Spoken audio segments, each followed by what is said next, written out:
ሰላም ውድ ተመልካቾቻችን እንኳን ወደ ቻናላችን በሰላም ተመልሳችሁ መጣችሁ። በዛሬው ቪዲዮአችን ላይ ደግሞ የመኪናችን ቴርሞስታት ይሰራል ወይስ አይሰራም የሚለውን መኪናው ላይ ያለ እንዴት መፈተሽ እንደምንችል ቀላል የሆነ ዘዴ እናያለን። የመኪናችን ቴርሞስታት እንግዲህ በዋነኝነት ስራው የዚህ ማቀዝቀዣ ውሃ ወደ ራዲያተሩ ሞተሩ እስከሚሞቅ ድረስ እንዳይሄድ ማድረግ ነው። ቴርሞስታት ለምሳሌ እዚህ ውስጥ ቴርሞስታቱ ይቀመጥና ሞተሩ እስከሚሞቅ ድረስ በዚህ በኩል አድርጎ ወደ ራዲያተር የሚሄደውን መስመር መከልከል ነው። ሞተራችን ቶሎ እንዲሞቅ ያግዛል። በተለይ ቀዝቃዛ አካባቢ የምንኖር ከሆነ መኪናችን ቶሎ ካልሞቀ ነዳጅ ፍጆታው ይጨምራል። ዘይት በደንብ ሙሉ ለሙሉ ሁሉንም አዳርሶ በደንብ እስከሚያለሰልስልን ድረስ ሙቀት ሞተሩ ቀዝቃዛ ሆኖ ለረጅም ጊዜ የሚቆይ ከሆነ ነዳጅ ፍጆታው ይጨምራል። ከመኪናው የሚወጣ በካይ ጋዝ ይጨምራል። በደንብ ነዳጅ ስለማይቀጣጠል ማለት ነው። ከዚህም በተጨማሪ ዘይቱ ውፍረቱ ትክክለኛ ቅጥነቱ ትክክለኛ ደረጃ ላይ ስለማይደርስ አሁንም ሞተራችን ላይ ያለውም የመበላት ሁኔታ ይጨምራል። ለዛ ነው ሞተር እንደተነሳ ወዲያውኑ የሚገባው ሙቀት ተስማሚ ሙቀት ጋር እንዲደርስ ይፈለጋል። እና የቴርሞስታት ስራ ዋናው እሱ ነው። እዚህ ጋር ይቀመጥና ቴርሞስታቱ ወደ ራዲያተር የሚሄደውን መስመር እስከሚሞቅ ድረስ መኪናው እስከሚሞቅ ድረስ ዘግቶ ይቀመጣል። ታዲያ መኪናችን ላይ ያለ እንዴት መፈተሽ እንችላለን? ከቴርሞስታት ጋር በተገናኘ ሁለት አይነት ናቸው የሚመጡት ችግሮች በብዛት ወይ ከፍቶ ይቀራል ወይ ዘግቶ ይቀራል።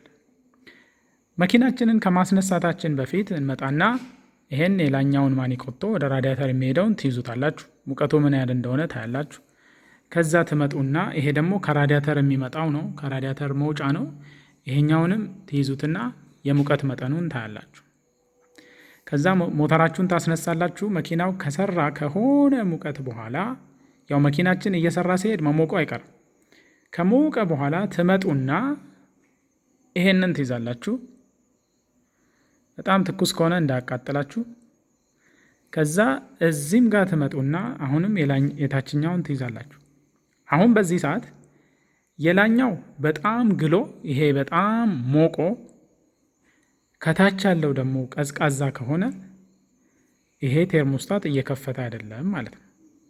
ስለዚህ በላይኛው ሆዝ እና በታችኛው ሆዝ መሃል ከፍተኛ ልዩነት ካለ ከፍተኛ የሙቀት ልዩነት ካለ ሞተሩ ተነስቶ ሙቀቱ ላይ ከደረሰ በኋላ ከፍተኛ የሙቀት ልዩነት በዚህ በኩል ካያችሁ ይሄ ስትነኩት አሁንም እንደቀዘቀዘ ከሆነ እዚህ አካባቢ ስትነኩት ሞተሩ በጣም ግሎ ከሆነ ቴርሞስታቱ እንደዘጋ ቀርተዋል ማለት ነው። ሞተሩ ገና እየሞቀ እያለ ተገቢው ሙቀት ጋር ሳይደርስ ይሄን ስትነኩት ሞቆ ይሄንንም ስትነኩት እንደሞቀ ከሆነ ቴርሞስታቱ እንደከፈተ ቀርተዋል ማለት ነው። ቅድም ምን ብለናል? በዚህ ራዲያተር በኩል ውሃ አልፎ ማቀዝቀዣ ውሃ አልፎ ይሄ መሞቅ መጀመሪያ ያለበት ሞተሩ ይሄ ኦፕሬቲንግ ቴምፕሬቸር የምንለው ተስማሚ ሙቀት ጋር ከደረሰ በኋላ ብቻ ነው መሆን ያለበት።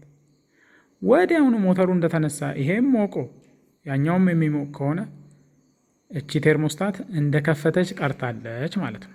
በቃ እነዚህ ናቸው ሁለቱ የምታደርጓቸው ግምገማዎች። አንዳንዴ ጌጁ ይነግራቸዋል። ጌጁ የሆነ ጊዜ ታች የሆነ ጊዜ ሞቋል የሆነ ጊዜ ወርዷል የሚላችሁ ከሆነ ይሄ ቴርሞስታት የሆነ ጊዜ ይከፈታል የሆነ ጊዜ ይዘጋል ማለት ነው። እንደዛ አይነት ችግሮችም ሊያጋጥሟችሁ ይችላሉ። ስለዚህ ቴርሞስታት መኪናው ላይ እያለ እንደዚህ አድርገን ማየት እንችላለን። ቴርሞስታቱ ከመኪና ላይ ተፈቶ ወርዶ ከሆነ ደግሞ እነዚህ ብሎ የተፈቶ ቴርሞስታቱ ወጥቶ ከሆነ የሞቀ ውሃ ውስጥ አድርጋችሁ ይከፍታል ወይስ አይከፍትም የሚለውን ማየት ትችላላችሁ። ምን ያህል ዲግሪ ሴንቲግሬድ ላይ ይከፍታል፣ ሙቀቱ ምን ያህል ነው የሚከፍተው የሚለው እዛው ቴርሞስታቱ ላይ ተጽፎ ታያላችሁ። ወይም ደግሞ የመኪናችሁ ማኑዋል ካለ እሱ ላይ መመልከት ትችላላችሁ።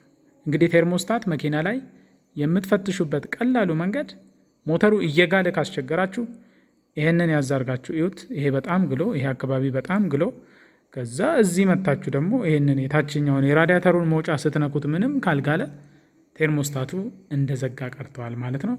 ይሄ ቀላል የፍተሻ ዘዴ መኪናችሁ በጣም ከሞቀ ኦቨርሂት አድርጎ ካስቸገራችሁ ቴርሞስታቱ ነው ወይስ አይደለም የሚለውን ለመለየት ያስችላችኋል። የዛሬው ቪዲዮአችን እንግዲህ ይህንን ይመስላል። ከወደዳችሁት ላይክ ማድረግ እንዳትረሱ። ለዚህ ቻናል አዲስ ከሆናችሁ ሰብስክራይብ አድርጋችሁ ቤተሰብ መሆን ትችላላችሁ። በሌላ ቪዲዮ እስከምንገናኝ ሁላችሁም በያላችሁበት ሰላማችሁ ይብዛ።